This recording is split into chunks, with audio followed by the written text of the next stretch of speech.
Hello everyone, I'm Mark Daniel Patrick. Thank you so much for checking out the channel. Don't forget to go ahead and hit that subscribe button, leave me a comment below, and feel free to share this video anywhere you'd like. So today I figured we'd finally get around to one of the most requested songs by far on this channel. And I'll be honest with you, outside of maybe On My Own from Les Mis, this has quickly become one of my favorite musical theater songs. And when you have your favorites, you start to become a little bit more protective over them, and you start to have this bar that you set of what you want to see every time this number is performed. So I've kind of avoided this number at all costs just because I feel like most people who request this number don't actually want to hear what I actually think. They just want me to tell them how amazing it is for 10 minutes. Well, look, there are a number of vocal coaches on YouTube who will drink tea with you and tell you how pretty she sounds for as long as you want. So I'm going to be totally upfront and honest. And the best part is I'll never turn the comments off below, so please go ahead and let me know what you think. From the musical Waitress, this is Morissette with She Used to Be Mine. Yeah, I remember having so much fun, but I really did grow as a performer from that experience, and it was just really priceless. Just imagine just having to remember everything from the blocking, and then we also have choreography, our lines, and then all of those power vocal songs, and not to mention, syempre kasi we're independent people. We even like sometimes most of the people in the theater do their hair and makeup and just do everything themselves backstage. So in my part, I also had to think about just all the quick changes I had to do for the show, and it was crazy. Yeah, I definitely learned so much from that experience and gained so much respect for the theater community. I had to include that. I love that little monologue she gives before she performs. First of all, she's absolutely adorable. Morissette is just so freaking lovable, and I wish I understood Tagala. Yeah, someone's gonna correct that in the comments. She's just seems like just this little ball of energy and this little ball of joy that you just seriously want to be best friends with her. I needed to include that because there's so many people. I love hearing her say that. There's how, in a way, the theater world sort of humbled her as a performer. It's not just going out there and standing on stage and singing your heart out. There's so much that goes into being a true theater performer and making it work, however many shows you're doing, however long your run is. So I loved hearing her say that because I feel like it's not said enough, like what everything that goes into the theater and everything goes into to putting on, you know, these huge shows that we know and love so much. So anyway, all right, here we go.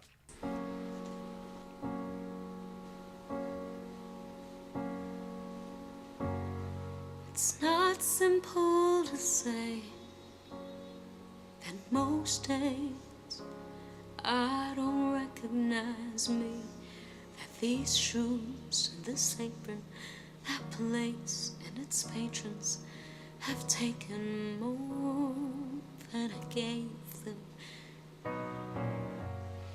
It's not easy to know I'm not anything that I used to be, although it's true I was never attention sweet center. I still remember that girl. I love those cracks in her voice. She's imperfect, but she tries. She is good, but she lies. She is hard on herself. She is broken and won't ask for help. She is messy, but she's kind. She is lonely most of the time. She is all of this mixed up and baked in a beautiful pie. She is gone, but she used to be mine. Oh, that's beautiful. Can it just, this is one time I'll stop. Could there be any more? I've never seen something come up on screen that relates less to what's happening. She's singing Waitress, She Used to Be Mine, and a fact about the Phantom of the Opera comes up.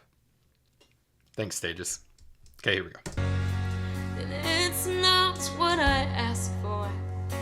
Sometimes life just slips in through a back door and carves out a person and makes you believe it's all.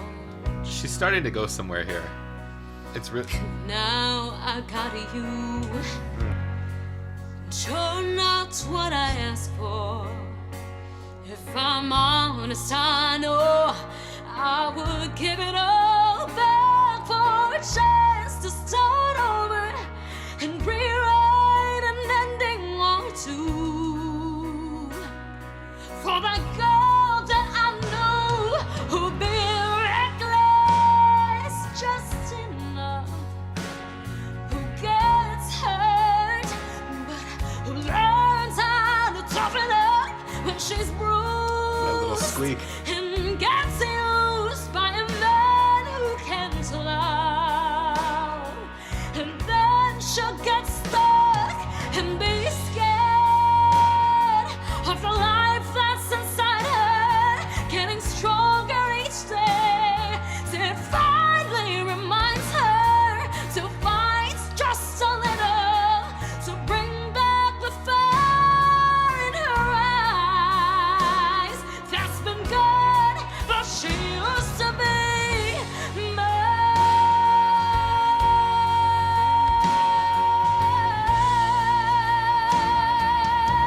Oh, she used to be mine.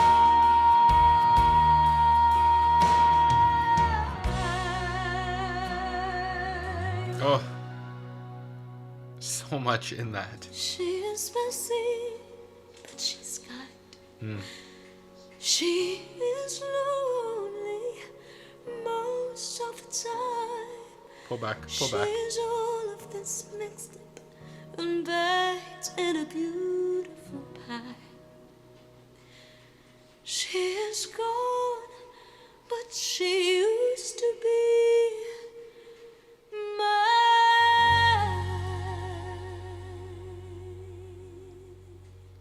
Okay. First of all, how does she have... this song always gets me. Any song always gets me. Who are we kidding? The amount of power she has. I don't know how tall she is, how big she looks like such a perfect compact little Filipino, and she has so much power in her voice.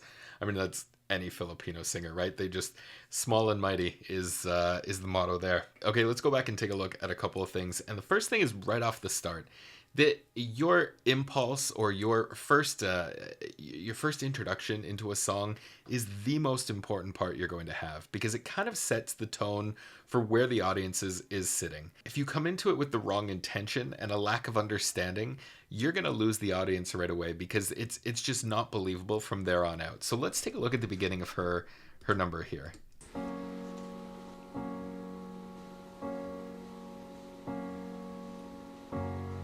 It's not simple to say that most days I don't recognize. Perfect. That's what I hate is a strong word. This is what I don't like about... So I'll start off by saying it's incredibly difficult to perform these on like these Zoom sessions here. I mean, obviously this is done during the pandemic. Stage is coming forward to give us some entertainment, which is absolutely beautiful. Love that. So it's incredibly difficult to be able to get into a moment, find your character, and really perform a song in this sort of setting. So already the setup for a true raw performance is a little bit against you. But right here, I can see that she can see herself. There's obviously a monitor there that she's focusing on to make sure she's in frame, to make sure she's not going out of focus, whatever it is. The problem with that is then watching yourself perform. There are so many actors or actresses or singers who love to perform in front of the mirror, love to see that, like, it's the most vain profession there is. And it's such a, sure, got it. If you want to pick up on some things, you know, some nuance, some quiver, some weird look you've got on your face when you sing, go for it. When you're trying to dig into a character, trying to get inside of a song, looking in the mirror and seeing what's happening here is the absolute worst thing you can do for yourself. Performing, whether it's a musical number, acting a monologue, whatever it is, Everything's got to come from here and from here. Here and here. That's the only thing that matters. What shows up on your face, I get it, is what we're all concerned about, but it really shouldn't matter. If you're doing it properly, whatever's showing up on your face is supposed to be there. So that's the first thing I would say, is she can see herself. And as we go through, every time she can see herself, for me, is where it falls off a little bit. Let's play it some more and keep going. These shoes, this apron, that place in its pages. You see, you even got, like, she starts to fixing her mouth a little bit. She's trying to enunciate a little bit more. You got a little bit of a smirk, a little bit of a smile out of it. I'll tell you, this song, you're not smiling. There's no bright, happy moment coming up in this number at all. It's a hard, heavy moment of where this character and you just need to find the depths, the absolute rock bottom, the absolute depths of wherever you can go, and sit in that for as long as you can. Again, it's not all her fault. She can see herself, and that's just kind of the worst setup for performing, especially a number like this. Let's go. Have taken more than I gave them. It's not bad. It's not easy to know. That breath. Okay, she starts to look here. I'm not anything that I used to be, although it's true. See, another one. Although it's true. See, another smile comes out, and she's looking at herself. Once she can see herself, she's trying to perform, not actually feel what she's singing. I was never attention's sweet center. I still remember that girl.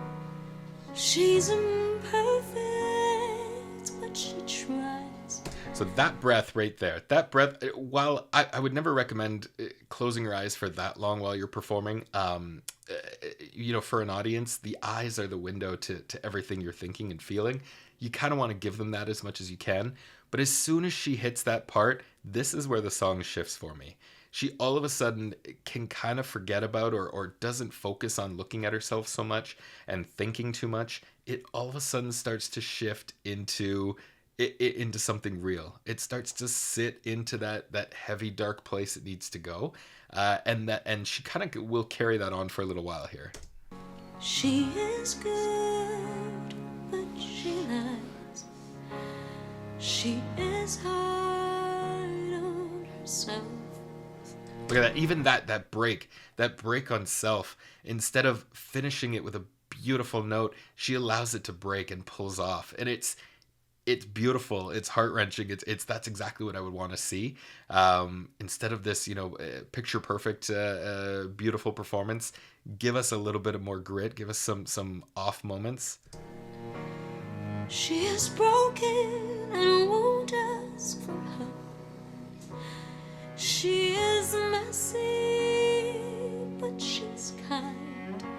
She is lonely most of the time. See, that's the only thing I don't, and again, it's because I sound like a broken record. She could see herself every time you watch, every time she comes back to look at herself, it's this pop thing. It's this pop thing of, I'm going to sell the song by, rolling my neck at it. And it's not her. Everyone does it. They do. There's moments where she captures the intensity and captures where this song needs to sit so well, and then it breaks out of it because it's just not the best setting. So, but it's something a lot of singers will do. And when you watch yourself perform, you are only ever performing. You're not feeling. Let's go. She is all of this mixed up and baked in a beautiful pie. She is gold, but she used to be mine.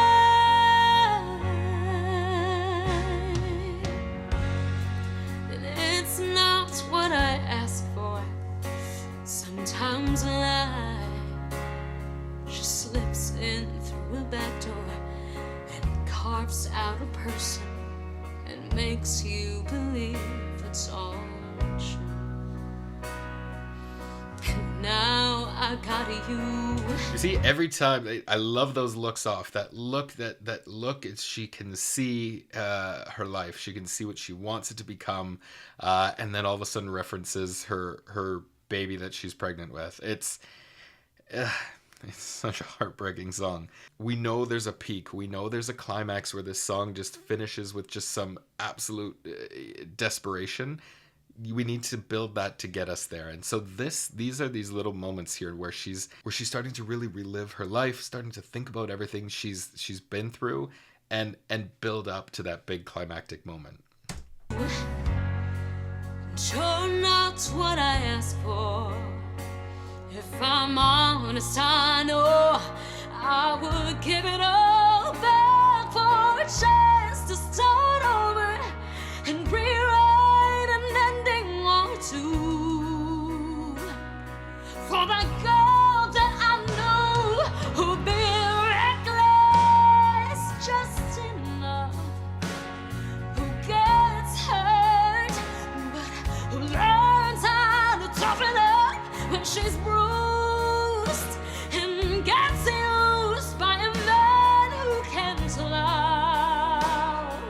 And then she'll get stuck and be scared. Those little the little squeaks on and off, well, the squeak note she had, but then those little those little inflections that she has coming on and getting off of her notes are just so typical Morissette. And it's, for this number especially, it adds so much to it. It adds such a heightened desperation and adds so much just grit to the song. And this is where the number really starts to build. The part of the number where you just get to let out everything you're thinking, let out all the anger, all the pent up rage, whatever it is you have.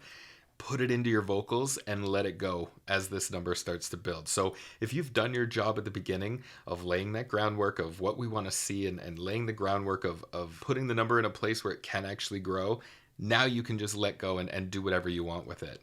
Of the life that's inside her, getting stronger each day, till it finally reminds her to fight just a little, to bring back the fire in her eyes.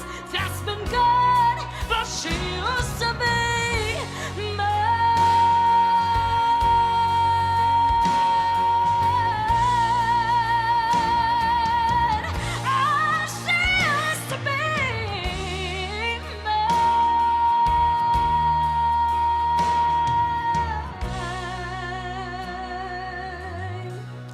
See, so normally, in a normal situation, I would hate a run like that in the middle of such a big note, in the middle of a big musical theater note like this.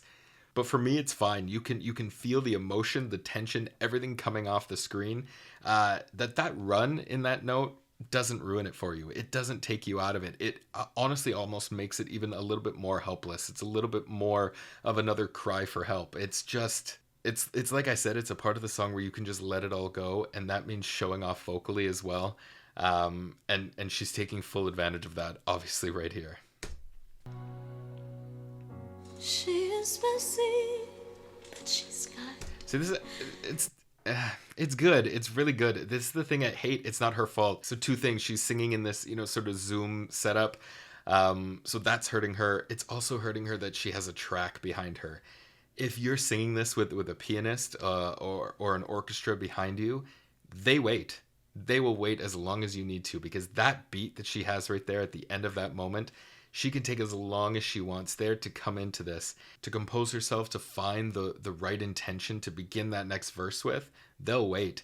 For this one here, she has to go because it's a track behind her. So she loses out on that moment where she can really get into it, but she does pretty well. It's still quite emotional, that the way she's able to perform it. She is lonely most of the time. She's all of this mixed up and baked in a... Look at, she doesn't even finish that. She just speaks it. She speaks right through that mixed up. It's just it's those little moments, those little things that just it pulls at you. It just makes you really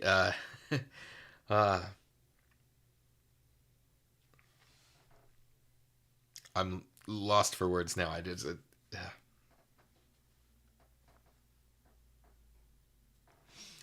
All right, let's continue. In a beautiful pie.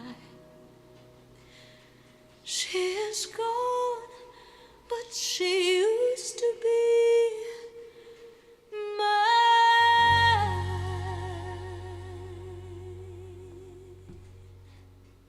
I love this number so much. Oh, Sarah. Oh, she wrote such a beautiful song. So the biggest thing for me is she's just a victim of the situation she's in and how she had to perform that. Honestly, she needs to. This would be actually a perfect character for her, Jenna, in Waitress on Broadway. That, hey, why not? I'd love to see Morissette. I've said it so many times. I'd love to see her move into musical theater even more. Definitely has the poise and the voice for it that I think should be absolutely incredible. And this role especially might be right up her alley. So it's nitpicking, sure, and it's tiny little things that I want to see in these performances. But I think it's really something that takes it to the next level. And I would love to see her performing this number without a camera in her face, without a monitor that she can see, that she can, all of a sudden lose herself by watching. I really want her to be able to completely let go and feel completely alone, and then give us this song. I feel like it would just elevate it and give it that little bit more that it needs emotionally. That's just for me. But, honestly, vocally, she is just absolutely a gift to the music world. And she proves it with that number right there. All right, that's all the time we have for this video. Thank you so much for watching. Don't forget to leave me a comment of what you thought of this video and what you'd like to see in the future. Until next time, I'm Marc Daniel Patrick, and thanks so much for watching. She is gone, but she used to be